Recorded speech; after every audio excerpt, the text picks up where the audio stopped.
Bienvenue dans Pop-Up BVR où on parle d'Afrique, où on parle développement et où on parle surtout de notre émergence. Et notre thème est qu'est-ce que signifie être l'aîné dans nos familles africaines? Pour ce faire, nous allons voir ensemble la définition de qu'est-ce que c'est que l'aîné.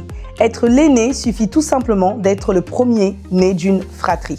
Si vous n'avez pas de frères et sœurs à proprement dit, ou dans nos cultures, c'est vrai qu'on a des cousins, des cousines, etc. Mais si vous n'avez pas de frères et sœurs ou de demi-frères et sœurs, c'est-à-dire qu'on n'a pas forcément le même papa ou la même maman, vous êtes tout simplement enfant unique. Donc non, l'aîné. L'aîné vient forcément du fait que vous soyez une fratrie. Dans nos cultures africaines, souvent l'aîné est aussi une question de genre. Vous pouvez être la première fille, donc le premier né, donc une fille, et puis le deuxième né, donc le cadet, est un garçon. Mais il aura cette posture de l'aîné pour la simple et bonne raison que c'est un garçon. Souvent dans les familles, parce que c'est le garçon qui va transmettre le nom, et c'est en cela qu'on sait qu'il va perpétuer le nom de famille, donc quelque part la lignée. Et c'est pour ça qu'il va être positionné en termes de responsabilité, en position d'aîné. Et souvent, à cette posture de l'aîné, va être incombé des responsabilités et des attentes, tout simplement. Les responsabilités vont être un rôle modèle. Souvent, ce qu'on attend de l'aîné, c'est d'être un rôle modèle. Quand on dit un rôle modèle, et c'est souvent également dans les familles un peu plus modestes, où on va se dire qu'il va être primordial que tu sois un bon exemple, que ça soit scolaire, que ça soit professionnel, que ça soit familial, tu dois être un exemple tout simplement parce qu'on dit souvent que c'est l'aîné qui trace le chemin pour les cadets et pour les autres.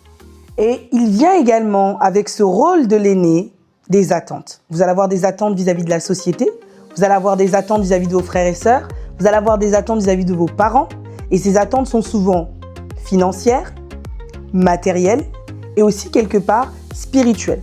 Quand on parle de spiritualité, c'est aussi votre croyance, votre vie, votre manière d'être qui va influencer directement également, souvent sur l'avenir, comme on le dit assez souvent, des frères et sœurs. Et souvent, quand on parle des croyances spirituelles, c'est tout simplement parce que dans la majorité des cas, on croit que l'aîné, son influence va au-delà même de l'exemplarité professionnelle ou familiale, mais également aussi spirituelle. Il y a une forme de bénédiction ou de droit d'aînesse qui se fait ou qui, du moins, découlerait chez les autres.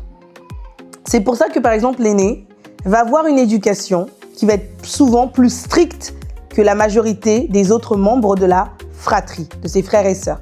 Pourquoi? Parce qu'on le prépare notamment à ce rôle-là et à cette posture, qu'elle soit spirituelle, qu'elle soit matérielle et qu'elle soit financière.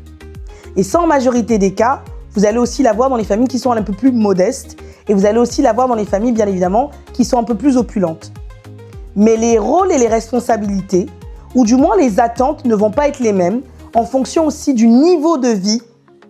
On parle de niveau tout simplement matériel, financier, de la famille. Ces responsabilités peuvent couvrir un bon grand nombre de domaines. Les premières sont prendre soin de la famille, donc de manière financière et aussi matérielle. Donc là, c'est les parents. Et vous allez aussi avoir prendre soin des frères et sœurs, qui peut être la scolarité, la santé, les mariages, etc. Tout ce qui va concerner en fait tout simplement la vie des membres de votre famille. Et toutes ces attentes peuvent produire énormément de stress. Quand on parle de stress, bien évidemment, là je parle de la posture de l'aîné, d'abord dans un premier temps masculin, d'accord, le rôle de l'homme. Produit beaucoup de stress, pourquoi? Parce qu'il doit non seulement prendre soin de sa famille, de la famille de sa femme, de sa famille également, qui inclut ses frères et sœurs. Ce qui lui confère une position centrale, parce qu'il doit prendre soin de plusieurs membres et également de lui-même. Et on ne parle pas assez de cette charge mentale que cela incombe au niveau masculin.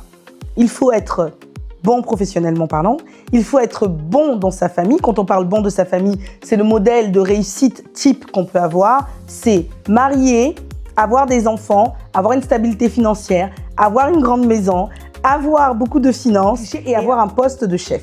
Ça, c'est vraiment le cliché qu'on a souvent de ce que c'est que la posture de l'aîné. Et en même temps, répondre à ses devoirs en tant que fils, en tant que frère, en tant qu'époux, en tant que père, en tant que beau-fils. Et le rôle également de la femme.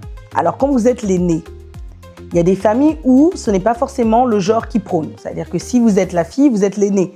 indépendamment du fait qu'après vous, le cadet soit un garçon. Alors, quelle est la charge également pour la femme? Vous allez avoir souvent cette posture de maman. De maman, celle qui doit rassembler, celle qui doit accompagner, celle qui doit aussi quelque part souvent éduquer.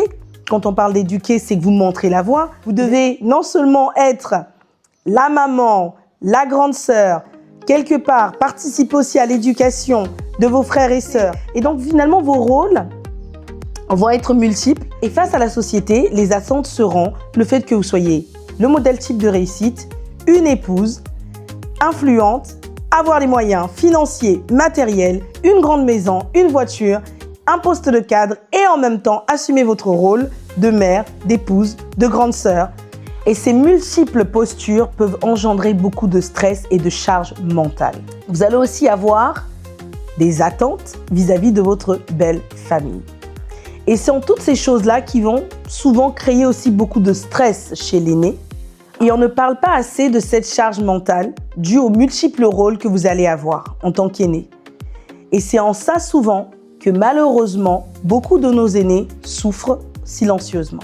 Souffrent tout simplement par rapport au regard qu'on peut avoir ou aux attentes qu'on peut avoir d'eux au niveau de la société et également au regard qu'ils se portent et au regard que vous pouvez leur accorder en tant que famille. Et finalement, c'est une posture aussi très solitaire. Souvent, les aînés, on va plutôt les orienter soit sur des métiers. Encore une fois, ça dépend des contextes. Mais souvent, c'est un avenir qu'on vous trace, indépendamment de votre volonté. Et ça, c'est la majorité des cas pour les aînés. Alors, est-ce bien ou pas bien d'être l'aîné ou pas? La question n'est pas du bien ou pas bien. On ne choisit pas cette position. On ne choisit pas quand est-ce qu'on est. On ne choisit pas dans la famille où on est. La chose qui va être la plus importante pour nous, surtout les aînés, c'est tout simplement de jauger, d'avoir une bonne balance, avant tout pour soi-même et aussi quelque part pour les autres, pour les frères et sœurs. Et souvent, malheureusement, l'espace qu'on dirait de l'échec, après il faut bien définir l'échec, en fonction de toute famille c'est différent, et en fonction aussi des sociétés c'est différent. L'échec, malheureusement, peut être aussi considéré comme le fait de ne pas avoir d'enfants et d'être marié. Pour beaucoup, c'est une forme d'échec. Ça peut être aussi tout simplement d'avoir loupé un diplôme. Ça peut être tout simplement aussi être l'aîné, mais ne pas être cadre, comme peut-être la sœur ou le frère qui est en 4e ou 5e position. Mais je voudrais vous dire que finalement, être l'aîné ne devrait pas, à mon humble avis, être une source et une charge de stress. Vous pouvez être l'aîné et tout simplement ne pas être cadre. Vous pouvez être l'aîné et tout simplement aussi peut-être quelque part avoir l'orientation ou la directive que vous auriez voulu avoir pour votre propre vie. Et c'est en ça malheureusement que nos sociétés et nos familles ne sont pas toujours très compréhensibles. Alors, à votre avis, comment est-ce que devrait être redéfini et repensé le rôle de l'aîné dans nos sociétés africaines? C'est à vous de me le dire. N'hésitez pas à partager et à vous abonner à Pop-Up BVR.